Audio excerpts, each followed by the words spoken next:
Hello guys, welcome to my channel autism and music. मैं हूं Komal Thakur, parenting and autistic child. और आज का जो वीडियो है वो उन लोगों के लिए है जो कंफ्यूज रहते हैं या स्टार्टिंग में जिनको पता नहीं चलता है कि हम लोगों को जो ऑक्यूपेशनल थेरेपी है वो किस तरह से बच्चे को करवानी चाहिए। या बहुत सारे कमेंट में लोगों ने ये भी लिखा कि हम लोगों को पता ही नहीं था कि थेरेपी सेंटर में जो एक्टिविटीज़ करवाई जाती हैं उनको हम लोगों को घर पे रिपीट करना होता था। तो ये कुछ ऐसे कन्फ्यूज़न है जिनको आज मैं थोड़ा क्लियर करूँगी। तो सबसे पहले गाइस, अगर आप ओटी को घर पे खुद कर रहे हो यूट्यूब से देख के या थेरेपिस्ट की एक्टिविटीज़ को ही कर रहे हो, तो इसमें मेरे एक्सपीरियंस से जो मैंने एक्सपीरियंस किया है, मेरी जो जर्नी है उसी के बेस्ड के ऊपर ये नॉलेज है।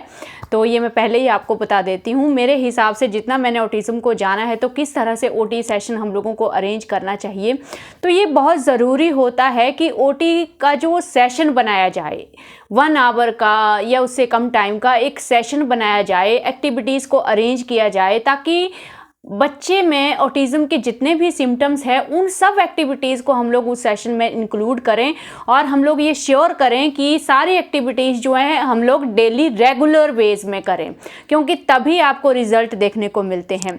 तो जैसा कि हम सबको पता है कि ओटी कोई मेडिसिन नहीं है, ये कोई मैजिक नहीं है कि जैसे ही आपने स्टार्ट किया तो 1-2 महीने में हम लोगों को रिज़ल्ट मिलते हैं। नहीं, ये ईयर्स वाइज चलता है। 4, 5, 6 ईयर तक हम लोग इसको कैरी ऑन करते हैं, तब जाके हम लोगों को रिज़ल्ट्स मिलते हैं। तो ऐसे में बहुत ज़रूरी है कि हम लोग जो एक्टिविटीज़ हैं उनको सही ढंग से अरेंज करें, अपने बच्चे की जो नीड्स हैं उसके अकॉर्डिंग अरेंज करें ताकि एक्टिविटीज़ रेगुलर हों। तो अब बात आती है कि किस तरह से हम लोगों को इनको अरेंज करना चाहिए, एक्टिविटीज़ का ऑर्डर क्या होना चाहिए। तो जो ओटी का सेशन होता है गाइस, उसमें सबसे पहले मुझे लगता है कि सेंसरी इश्यूज़ के रिगार्डिंग जो है वो एक्टिविटीज़ होनी चाहिए। उसके बाद फोकस और कंसंट्रेशन को इम्प्रूव करने के लिए एक्टिविटीज़ होनी चाहिए। देन फाइन मोटर स्किल के लिए एक्टिविटीज़ होनी चाहिए। देन कुछ कोग्निटिव जो स्किल है बच्चे की उसको इम्प्रूव करने के लिए एक्टिविटीज़ होनी चाहिए। कुछ फन एक्टिविटीज़ होनी चाहिए, कुछ लर्निंग एक्टिविटीज़ होनी चाहिए। तो इस तरह से आपको एक सेशन जो है वो अरेंज करना है। जैसा कि मैंने भी ओटी का वीडियो डाला है, आप देख सकते हैं, आप देखोगे उसमें भी एक्टिविटीज़ जो हैं वो वैसे ही अरेंज हैं। तो इस तरह से जब आप ओटी का सेशन तैयार करोगे, उसी सेशन को 1 घंटे का, जैसे मान लीजिए कि आपने सेशन रेडी कर लिया, तो उसको आपको दिन में डिफरेंट टाइमिंग पे 3 टाइम्स मिनिमम, मतलब 3 टाइम आपको उसको रिपीट करना है। जैसे मॉर्निंग में कर लिया, आफ्टरनून में कर लिया, रात को सोने से पहले कर लिया। तो इस तरह से उस सेशन को रिपीट करना होता है, रेगुलर भी नहीं करना होता है हम लोगों को। आप लोगों में से बहुत लोग ये चीज़ पूछते हैं कि कितने टाइम हम लोगों को वर्क करना चाहिए, तो वो भी कन्फ्यूज़न रहता है लोगों को कि हाँ, ओटी एक्टिविटीज़ अगर सेंसरी एक्टिविटीज़ है तो दिन में हम लोग कितनी बार करवाएंगे उन चीज़ों को कि ताकि हम लोगों को अच्छे रिजल्ट मिले। तो ये चीज़ आपको ध्यान रखनी है, 3 टाइम्स मिनिमम आप उसको रिपीट कीजिए। सेंसरी इशू के रिगार्डिंग जो आपके बच्चे में जो सेंसरी इशू है उसमें आप देखिए कि कौन सा इशू है, लाइक टच सेंसिटिविटी है या मतलब नॉइज सेंसिटिविटी है या ओरल मोटर सेंसिटिव इशू जो होते हैं वो होते हैं। तो उसी के रिगार्डिंग आप एक्टिविटीज़ को चूज़ करेंगे। एंड देन कोग्निटिव के लिए लाइक जैसे हम लोग पजल सॉल्विंग करते हैं, पजल बहुत अच्छा रहता है स्टार्टिंग में। मैचिंग वगैरह जो होती है वो बहुत अच्छा रहता है कोग्निटिव के लिए स्टार्टिंग में। कंसंट्रेशन के लिए सॉर्टिंग एक्टिविटीज़ बहुत अच्छी होती हैं। फाइन मोटर स्किल के लिए ये क्ले, पैक बोर्ड और जो क्लॉथ क्लिप होते हैं उनको हम लोग यूज़ कर सकते हैं। तो इस तरह से आप जब देखते हो तो बच्चे को एक्चुअली इंटरेस्ट आता है। सबसे पहले जब आप सेंसरी एक्टिविटीज़ को करवा दोगे तो बच्चा थोड़ा काम डाउन हो जाता है। उसके बाद जब कंसंट्रेशन वाली एक्टिविटीज़ करवाते हो आप, लाइक सॉर्टिंग, मैचिंग, ये सब जब आप करवाते हो तो बच्चे को थोड़ा सा इंटरेस्ट आता है चीज़ों में। तो यहाँ से आप देखोगे कि जैसे कुछ बच्चे जो हैं वो ओटी के लिए कोऑपरेट नहीं करते हैं, रोते हैं या अच्छे से एक्टिविटीज़ नहीं करते हैं।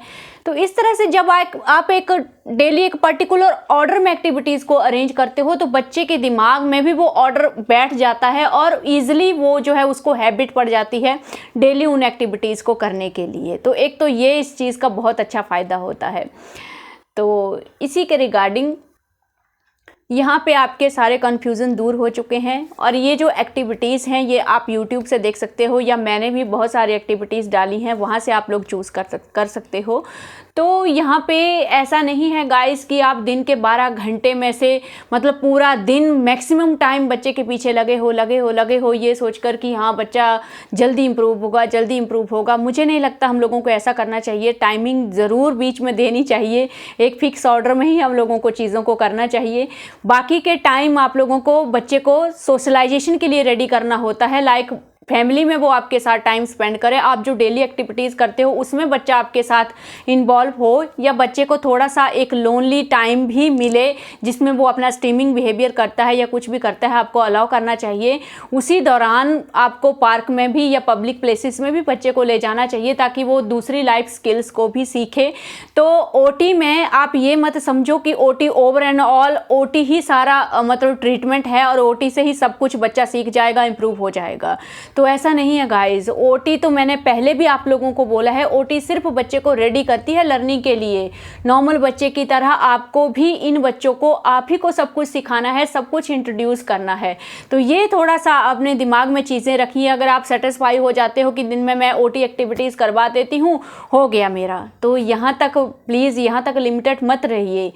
इससे भी ओटी तो जस्ट एक पार्ट है ऑटिज़म को, मतलब ऑटिज़म से थोड़ा सा मतलब बच्चे को दूर हटाने के लिए, बच्चे को थोड़ा सा जो लॉस्टिंग की दुनिया है उसमें से बाहर निकालने के लिए, उसको ये समझाने के लिए कि आउटर वर्ल्ड में बहुत कुछ है तुम्हारे लिए सीखने के लिए। तो ओटी तो जस्ट उसके लिए है गाइज। तो बाकी सारी चीज़ें, बिहेवियरल इश्यूज़ अगर आप सोचते हो कि ओटी एक्टिविटीज़ से ठीक हो जाएंगे, तो आप खुद सोचिए कैसे ठीक होंगे। इसमें तो बिहेवियरल इश्यूज़ में सबसे पहले तो बच्चे को ये चीज़ समझानी पड़ती है कि क्या राइट है क्या रॉन्ग है, और वो सब बच्चा अपने एक्सपीरियंस से ही सीखता है जैसे कि नॉर्मल बच्चे सीखते हैं। ये सब चीज़ें घर पे नहीं सिखाई जाती हैं गाइस। प्रिटेंड प्ले करके ये सब चीज़ें आप कैसे सिखाओगे? कुछ हद तक सिखा सकते हो, लेकिन बच्चा जब अपने एक्सपीरियंस से चीज़ों को सीखता है तो वो चीज़ें उसके दिमाग में परमानेंट बैठ जाती हैं और वो परमानेंटली उसके बिहेवियर को मॉडिफाई करती हैं। ये चीज़ मैं आप लोगों को बोलती हूँ। तो एक्सपोजर बहुत ज़रूरी है। बाकी का टाइम, दिन में अगर एक घंटा 1 आवर आपने ओटी का सेशन अगर रिपीट कर लिया 3 टाइम्स, तो उसके बाद का जो टाइम बचता है वो आपको बिठा के बच्चे को कुछ नहीं करवाना है, वो आपको अपने साथ इन्वॉल्व करके पब्लिक प्लेसेस पे एक्सपोजर दे के हमारा जो आउटर वर्ल्ड है उसके बारे में बच्चे को नॉलेज देने की कोशिश करनी है। तब जाके आप एक्सपेक्ट कर सकते हो कि बच्चे का जो ओवरऑल डेवलपमेंट है वो हमारे बच्चे का होगा। अदरवाइज बहुत सारे बच्चे ऐसे हैं जो मतलब 6 to 7 ईयर्स 8 ईयर्स तक भी इस पोजीशन पे नहीं आते हैं कि वो आपकी इंस्ट्रक्शंस को फॉलो कर सकें या राइट रॉन्ग उनको पता चल सके कि राइट क्या है रॉन्ग क्या है, पब्लिक में क्या एक्सेप्टेड है क्या एक्सेप्टेड नहीं है। तो बहुत सारे लोग बोलते हैं कि मैंने बहुत मेहनत की, ओटी मैंने ऑक्यूपेशनल थेरेपी करवाया, स्पीच थेरेपी करवाया, लेकिन उसमें तो आपने मेहनत कर दी गाइस, पर जो इंट्रोड्यूस करना है वो आपने नहीं किया। उसमें बच्चे की कोई गलती नहीं होती है, लेकिन बिकॉज आपने वो एक्सपोजर ही नहीं दिया बच्चे को। तो वो चीज़ें बहुत ज़रूरी हैं। मैं मानती हूँ बहुत टफ होता है, बहुत कठिन होता है, मेरे लिए पहले भी था, मेरे लिए अब भी होता है कठिन, लेकिन फिर भी मेरे दिमाग में ये चीज़ बैठ चुकी है कि ये सब चीज़ें जो है मुझे थोड़ा सा साइड में रखनी है, मुझे खुद डील करना है। पब्लिक में अपने बच्चे को लेके मेरा जो डर है वो मेरी प्रॉब्लम है, वो मेरे बच्चे की प्रॉब्लम नहीं है, वो मुझे डील करना है। मैं अपने दिमाग को दिल को कैसे समझाती हूँ वो मेरा इशू है। तो वो आपको सोचना है। उसका रीज़न आप ये मान के मत चलो कि हाँ मेरा बच्चा ऑटिस्टिक है इसलिए मेरा बिहेवियर ऐसा है, इसलिए मैं अपने बच्चे को बाहर नहीं लेके जा रही हूँ। उस इशू को थोड़ा सा साइड में रखना पड़ेगा गाइस। मानती हूँ ईजी नहीं होता है, बट जब आप अपने बच्चे की तरफ देखते हैं, 1-2 बार आपको थोड़ा सा सक्सेस मिलती है, दिखता है कि मैंने एक्सपोजर दिया तो बच्चा थोड़ा सा सीख रहा है, तो वो हिम्मत थोड़ी सी अपने आप आने लगती है अंदर से। तो घबराएं मत गाइस। ये अपने दिमाग में साइड में ये थोड़ा सा सोच के चलें कि समाज हमारे बच्चे से ऊपर नहीं है। हमारे लिए चाहे नॉर्मल है, चाहे अबनॉर्मल है, चाहे ऑटिस्टिक है, कैसा भी है, मेरे लिए तो फर्स्ट प्रायोरिटी मेरा बच्चा ही है ना। समाज तो आपको ये भी बोलेगा, बहुत सारे लोग ऐसे बोलते हैं रियलिटी एक्सेप्ट कर लो, आप ये समझ जाओ कि आपका बच्चा कुछ नहीं कर सकता है तो इसको घर के अंदर बंद रखो, एफर्ट करना छोड़ दो। बहुत सारे लोग बैठे हैं ताने देने के लिए। खुद आपके रिलेटिव भी हो सकते हैं, फैमिली मेम्बर्स भी हो सकते हैं, बहुत सारे हो सकते हैं गाइस। लेकिन थोड़ा सा माइंड मेकअप करना है हम लोगों को और आगे जाना है, बिकॉज हम सबको पता है कि हम लोगों को सिर्फ अपने ऑटिस्टिक बच्चे के लिए नहीं गाइस, मैं ये सोचती हूँ कि हर ऑटिस्टिक बच्चे के लिए, हर स्पेशल नीड बच्चे के लिए इस समाज में एक जगह होनी चाहिए।